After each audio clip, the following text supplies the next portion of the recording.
Sahabatku dalam Tuhan, bersoraklah bagi Tuhan, agungkan dan masyhurkan namanya. Mari beribadah, menyembah dan memuliakan Tuhan dengan pujian, bekerja bersama-sama.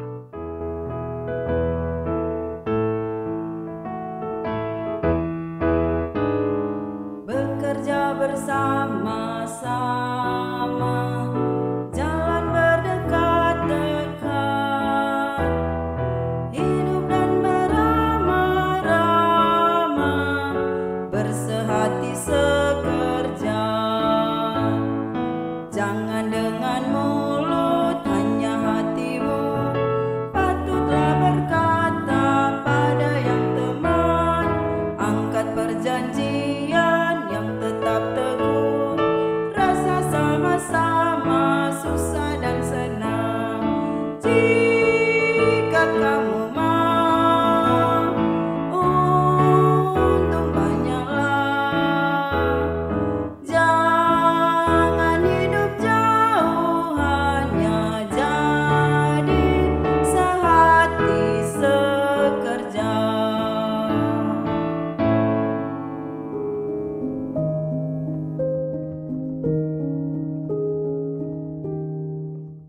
Pujian ini mengajak kita untuk menyatakan kebersamaan dengan sesama yang butuh pertolongan untuk meraih kemenangan. Itulah yang akan disampaikan dari bagian firman. Sebelum itu, mari berdoa. Ya Bapa, beritahukanlah kebenaran firman-Mu dari bagian firman yang akan kami baca renungkan saat ini.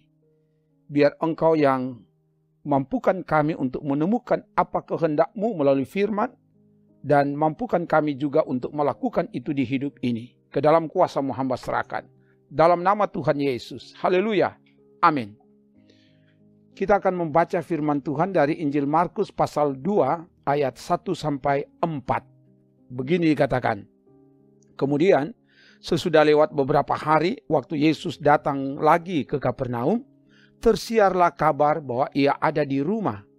Maka datanglah orang-orang berkerumun sehingga tidak ada lagi tempat, bahkan di muka pintu pun tidak. Sementara ia memberitakan firman kepada mereka, ada orang-orang datang membawa kepadanya seorang lumpuh digotong oleh 4 orang, tetapi mereka tidak dapat membawanya kepadanya karena orang banyak itu. Lalu mereka membuka atap yang di atasnya. Sesudah terbuka, mereka menurunkan tilam tempat orang lumpuh itu terbaring. Demikian firman Tuhan. Sahabatku di dalam Tuhan, tema renungan hari ini adalah solidaritas terhadap sesama yang butuh pertolongan. Bagian firman ini mengkisahkan ketika Yesus datang lagi ke Kapernaum, tersiarlah kabar bahwa Yesus ada di rumah Simon dan Andreas. Orang banyak datang berkerumun, sampai penuh sesak, sampai di depan pintu pun tidak ada tempat lagi.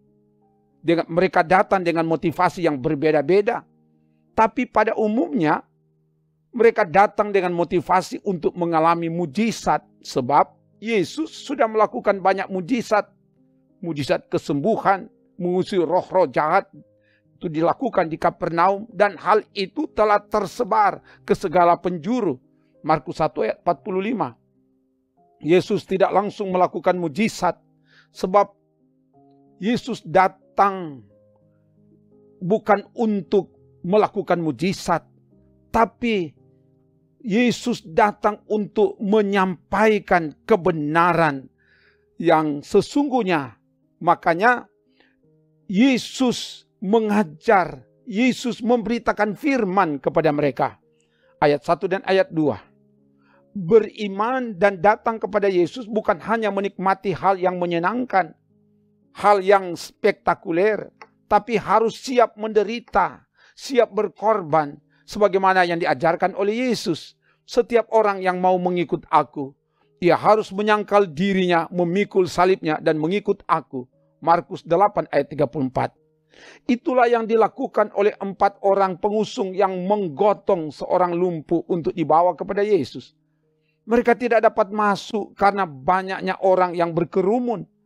Mereka tidak menyerah, mereka tidak kembali pulang. Mereka mencari solusi.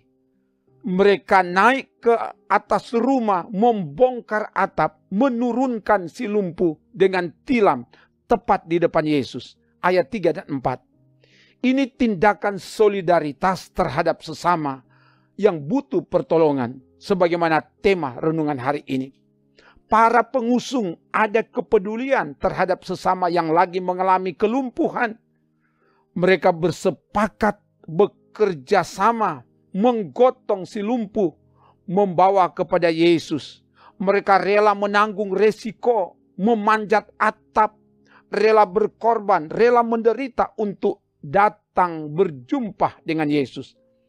Inilah yang hendak diajarkan kepada kita sebagai keluarga Kristen, sebagai orang percaya, bahwa untuk beriman dan datang kepada Yesus harus siap menanggung resiko, siap berkorban, siap menderita, sebab kepada kamu dikaruniakan bukan saja untuk percaya kepada Kristus, melainkan juga untuk menderita untuk Dia. Filipi 1 ayat 29. Iman yang bertumbuh dari tengah penderitaan. Umat yang beriman harus dibuktikan dalam tindakan, yaitu datang kepadanya, mencintai persekutuan ibadah, membaca, mendengar, dan melakukan firman, peduli dan menolong sesama yang butuh pertolongan. Itulah tanda dari kehidupan orang beriman. Semoga demikian. Haleluya. Amin. Mari berdoa. Terima kasih Bapa, firman telah diberitakan. Biar kebenaran firman ini akan kami tindak lanjuti dalam kehidupan bersama, mulai dari keluarga. Dan karena itu diberkati keluarga-keluarga yang dengan taat setia beribadah kepadamu. Biar kebenaran firman mengubahkan setiap orang, supaya kami dapat hidup dari dan di dalam kebenaran firman. Dan Tuhan yang tolong ketika menghadapi berbagai pergumulan, penderitaan, Tuhan teguh kuatkan dan beri kemenangan, supaya kami hidup berkemenangan dari dan di dalam pertolongan Tuhan. Dan Tuhan jugalah yang terus beri semangat bagi kami. Kami tidak mudah menyerah, tidak akan ambil jalan pintas dalam menghadapi apapun di hidup ini. Kami dapat melakukan itu bersama Engkau Allah yang hidup di hidup kami. Ke dalam kuasa-Mu kami serahkan. Terpuji nama-Mu Bapa, dalam nama Tuhan Yesus. Haleluya. Amin. Demikian pelayanan firman dan doa.